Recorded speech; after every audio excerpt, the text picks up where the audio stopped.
This is an overview of the Certified Professional Patient Navigation Exam, the CPPN exam, brought to you by the Patient-Centered Education and Research Institute. We are a private, nonprofit organization dedicated to improving patient-centered care and promoting the development of patient navigation professionals, such as advocates, coaches, nurse navigators, and lay patient navigators. Hello, I'm Brian Daly, Executive Director of the Patient-Centered Education and Research Institute. We are the people who present the CPPN exam. Several years ago, I had a faculty member come to me and say, there's a need for patient navigation and advocacy programs. And we looked around and we found 14 across the nation, and they all had different sets of standards. And we said, well, there's a need for a common standard so that if I'm a patient navigator, I know that my skills are what's needed by the hospitals and organizations and people and patients that need a patient navigator or an advocate. So we set up a common set of skills working with mostly George Washington University and the Nursing Association there. And as a result of that, we came up with 46 competencies which we evaluate and measure. We also discovered research from the University of Pennsylvania that showed emotional intelligence was perhaps one of the greatest predictors of success for patient navigators and advocates. And because of that, we instituted that in our exam. So what we'll be doing in this course is looking at the exam, in other words, what's actually in it, and then what's the format of the exam. And from these two things, we think that we can get for you an adequate evaluation of where you stand against others nationally, and provides organizations with an opportunity to know who their patient navigators are and that they are competent in what they say they are. So let's get started. This course consists of 2 videos that address the content and structure of the exam. In Part A, we talk about the National Certification Exam for Lay Navigators and Patient Advocates and the specific contents of the CPPN exam. I will discuss our emotional intelligence assessment and our 5 core competencies that are also evaluated. When you finish this first video, you will be aware of what you need to know, the content, so that you can successfully pass the CPPN exam. In Part B, I will discuss the structure of the exam. I'll provide you with descriptions of the 2 assessments and some of the questions. The sample questions, I think, will give you a good example of what is there and what it is that you need to study for and the format that they're in. I want you to understand what's in the exam, the content, its structure, and how to pass it successfully. Let's take a look at what's in this first video. Part A consists of a list of learning objectives for the intro course, some definitions of terms, discussion of the importance of patient navigation and advocacy, a description of the 3 national certification organizations, and how to become a certified professional. As I mentioned before, I'll focus on providing you with information about the content included in the CPPN exam. We have some specific things that we hope you gain from this overview. These include an understanding of the types of certifications that are available to patient navigation professionals and why you should consider becoming certified. We also hope that you understand what is patient-centered care and the role of patient navigators and advocates in achieving this level or this type of care, and appreciating the skills and talents that patient navigation professionals need. In addition, we want you to recognize the importance of evidence-based care and the role that advocates and navigators play in ensuring its implementation. We want you to appreciate how your ethical standards impact your ability to provide great care.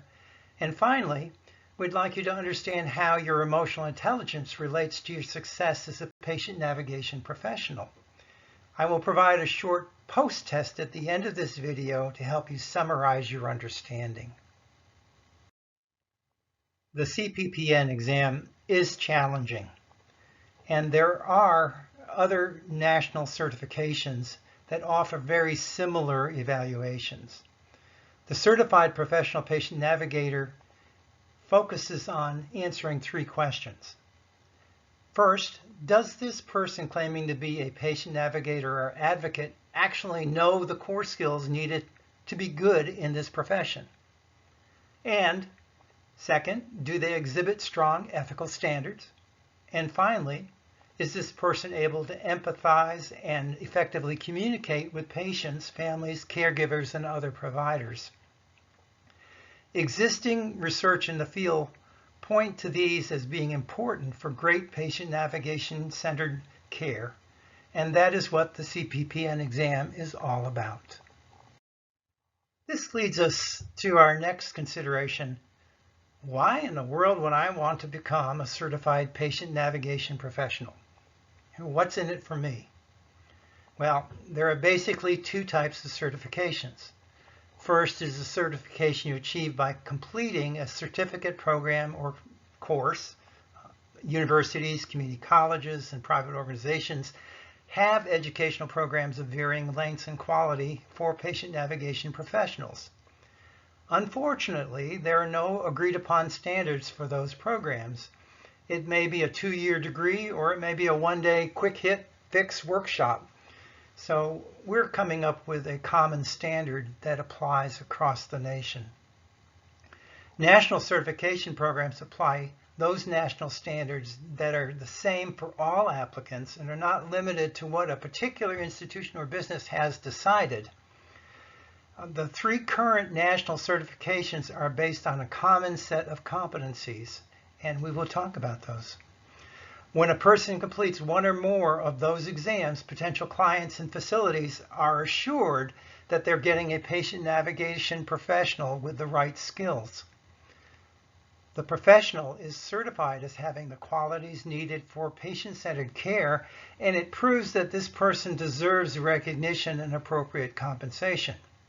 It reinforces evidence-based care, and it demonstrates the value of navigators and advocates toward positive patient outcomes. And that's what it's all about, patient-centered care and positive outcomes. There are 3 national certifications. They are the Certified Professional Patient Navigator, CPPN, developed by the Institute, the Board Certified Patient Advocate, BCPA, which was started by the Alliance for Professional Health Advocates, and the Oncology Patient Navigation Certification Generalist Program, sponsored by the Academy of Oncology Nurse and Patient Navigation, AONN. Our organization, PCERI, was engaged with those other 2 organizations in developing our CPPN exam.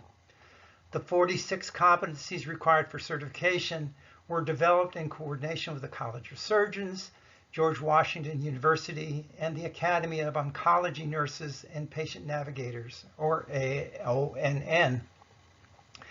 The Patient Navigation Professional Code of Ethics was developed with the Alliance for Professional Health Advocates. PCR helped shape, establish, and implement a common core for patient navigation professionals. Now, each certification exam has different purposes. The CPPN exam is tested a common core of navigation skills that nurses and lay navigators would have. The OPN-CG, in other words, the one done by AONN, is designed for oncology patient navigators, lay navigators. And the BCPA exam is for patient advocates who run their own business and work directly for a patient and may or may not have any clinical experience. The accompanying chart above outlines the costs and renewal processes and experience expectations for each exam. Each certification has a specific audience, although we share a lot of characteristics. You need to choose the certification based on your personal preference and needs. Let's assume, for the sake of argument, that you've decided to pursue the CPPN. Well, there is an application process for becoming a CPPN. In particular, you must complete an application that includes information about your experience in patient navigation and any related education. To qualify to apply, you need to meet one or more of the eligibility criteria, and they are: you have to either be a licensed healthcare provider, a mental health, social work professional. You have to complete a PCERI approved patient navigation program. In other words, one of those from maybe one of the 14 institutions that we mentioned, or that 3 or more years of documented patient navigation professional experience is possible for you to show. So experience, education, and the fact that you are perhaps licensed in a healthcare field. Once you've been approved for eligibility to take the exam, you'll need to take the 2 components of the CPPN exam: the MEIQ CPPN Emotional Intelligence Assessment and the CPPN Competency Assessment. There is no pass-fail score for the MEIQ CPPN, the Emotional Intelligence Test. It is a personality profile that provides you evidence of your ability to relate to the needs and emotions of patients, their families and caregivers, and the healthcare team that you'd be working with. It is designed to help you strengthen your emotional intelligence, providing you with a report that informs you what emotional attributes you have and what you may want to gain. The CPPN Competency Assessment provides evidence about your professional skills in those 5 core patient navigation areas. It has 5 sections that you must pass with a score of 70 or higher on each. Those are the steps to becoming a CPPN. Let's take a few minutes to explore the Emotional Intelligence Assessment of the MEIQ CPPN. The latest research shows that people with higher emotional intelligence scores are more successful. And it's not just in healthcare, it's in a variety of fields. They interact and communicate more effectively with patients, and patients express greater satisfaction with their care as a result of a person's emotional intelligence interactions. Our assessment provides feedback about how well you do in 5 areas of emotional intelligence and offers specific instructions on how to improve your abilities. Defining emotional intelligence is a challenge. It's a relatively new field. Generally, it is the ability to know and control your own feelings while understanding the feelings of others and interacting in ways that honor your own and the other person's feelings. Words that come to mind when I think of emotional intelligence are such things as self-awareness, motivation, empathy, social skills, and self-regulation. When I think of self-awareness, it's when I know how I feel about things and I understand how my feelings can impact others around me. For example, if I'm upset because of an event in my life, let's say like last night, I didn't get enough sleep and so I'm grouchy. Then I recognize my issue and I find a way to work around it so I don't take it out on someone else or intentionally or unintentionally provide a reason for them to react negatively to me. My goal is to compartmentalize my weakness so I don't cause others to feel bad. Which leads to motivation. I see myself as a professional and I want my interactions with others to be effective, honest, and caring. And if my grouchiness is a problem, it will impact others unless I am well motivated to put it aside and work towards the patient's path. I recognize that if I were a patient, I wouldn't want to deal with someone else's garbage. their problems. And so I have empathy for them. I need to care about what they are feeling. I need to understand what they're feeling. By being empathetic, I'm putting myself in their shoes. Who wants a grouchy patient navigator, advocate, or other healthcare professional? And who wants someone who doesn't pay attention to how I'm feeling as a patient or as a family member or other team member? So, using my social skills, I handle my discomfort and I control my grouchiness and seek to assist the patient in dealing with their own issues in a way that reaches a resolution. I resolve conflicts diplomatically and I don't let my attitude interfere with what's best for the patient. In essence, I exercise self-regulation so that the outcomes are focused on helping my patient. I avoid antagonizing other persons and put aside my emotional baggage so that I don't stereotype or categorize my patient in a way that jeopardizes our relationship. By regulating my feelings, I do what's best for my patient.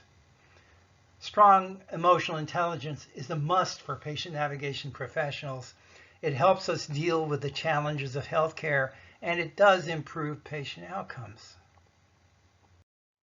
So when I talk about the importance of emotional intelligence, what we know is that we perform better when we have strong emotional intelligence. Our teamwork improves, we manage change better, we can make tough decisions with empathy, we build trust and compassion, we become a true professional patient navigator or advocate. As I noted before, this MEIQ CPPN assessment shows where we stand in our emotional intelligence skills. It identifies our strengths and weaknesses and other ways for us to improve in our role as a patient navigation professional. It helps us humanize being a patient navigator. The second component of the CPPN exam is the assessment of our professional competencies. We have identified the 5 cores that encompass 46 patient navigation competencies. The expectation is that a patient navigation professional knows their role in a healthcare setting. They effectively advocate for patients. They use evidence-based practices. They communicate well with patients and colleagues. And they understand the entire healthcare system and the various options for patients. Let's explore each core a little more. Professional knowledge. This core includes those things that a patient navigation professional needs to understand to be effective. It is kind of a catch-all category, which is broken down further in some of the other cores. But first, as a patient navigator or advocate, you have to know what your job is. You are not a clinician unless you are licensed. And lay navigators do not include providing direct patient care. That's not part of our job as a patient navigator or as an advocate. You help patients understand their care options. You assist them in getting the resources they need. You educate them so they can take an active part in their own care. Second, you must understand that everyone else's role, everyone has a role to play. The navigators can help patients more when they know where and with whom to get the appropriate care. Who do I refer this person to? Who needs to answer this question? I may not be able to answer all the questions. Third, a key professional attribute is critical thinking. Navigators and advocates are faced multiple issues that they have to be able to answer or to deal with to help patients with their problems and overcome barriers. A fourth thing is because the navigator is an advocate for a patient, knowing the facility's patient bill of rights and the national standards, the national patient's bill of rights, are important. You need to understand what the options are and what their expectations are. Similarly, having strong emotional intelligence is essential. As a patient navigator advocate, you must be able to control your emotions and relate well with others. And you demonstrate empathy, you're an effective communicator. Those are important things that you need to relate with your patient. Emotional intelligence is a critical skill that is being assessed again in this portion of the exam.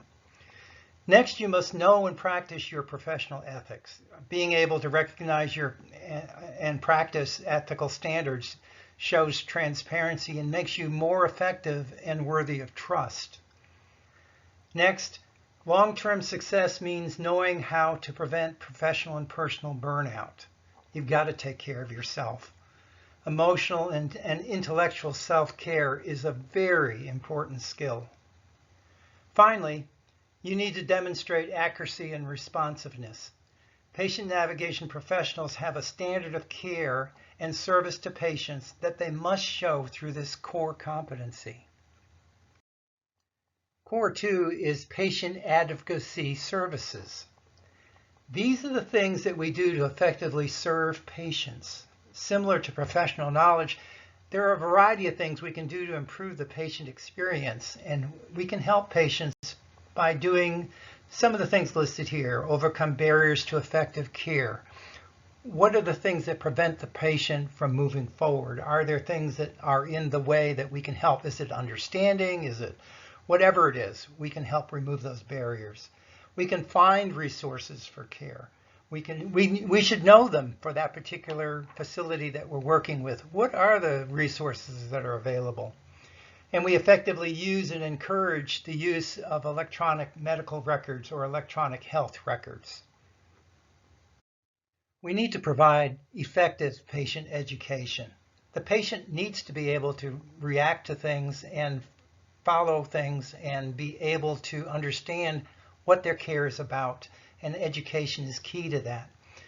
We explain diagnostic tests and medications for the same reason. We understand and establish understanding about patients' health insurance and other support policies. What kinds of things are there to assist them? And we provide data that demonstrates the effectiveness of patient outcomes. We follow up with them. We find out how they feel, what they experienced, and what could be done better in the future. All of these factors help us provide excellent patient-centered care. And that's part of our patient advocacy services that we provide and are measured on. Our third core is evidence-based care. Now, it focuses on those competencies that help us make data-supported decisions. By being involved in recording and reporting outcomes, we can establish information to improve both the patient experience and the performance of patient navigation professionals. To do evidence-based care effectively, you need a good understanding of the medical and clinical issues like terms, procedures, illnesses, disease. Keeping abreast of medical advances in research and the technologies that help improve patient care, that's important stuff. It increases your value to the patient and also to the healthcare team. Our fourth core is professional communication. All of the other cores require that you are an effective communicator with your patients, your families, caregivers, and healthcare providers. Your role is to help establish consensus among and between all who are involved in patient care. Professional communication plays a vital role in this. To do this well, a patient advocate or a patient navigator must have good communication skills, and these include such tools as active listening, a focus on finding solutions and establishing rapport, understanding verbal and nonverbal cues, overcoming social cultural barriers. There are a variety of skills that you need. An especially important one is teamwork. It's often fraught with a lot of challenges. Teams are filled with people with differing emotions and beliefs, and you have to understand those multiple human responses in order to effectively serve a patient. Especially important is an awareness of the legal limitations and challenges for patient confidentiality, as in HIPAA, and social cultural issues that impede or impact or prevent good patient care. Sometimes just not understanding what a patient understands or believes has an impact on their care. Being a strong communicator is a key skill in patient navigation, and you really need it. The final piece is systems-based practice. Helping patients navigate the healthcare system is a key activity. And to do this effectively, patient navigation professionals need to understand the various components of the system. What kinds of hospitals are there? What kinds of physical and mental services are available to patients?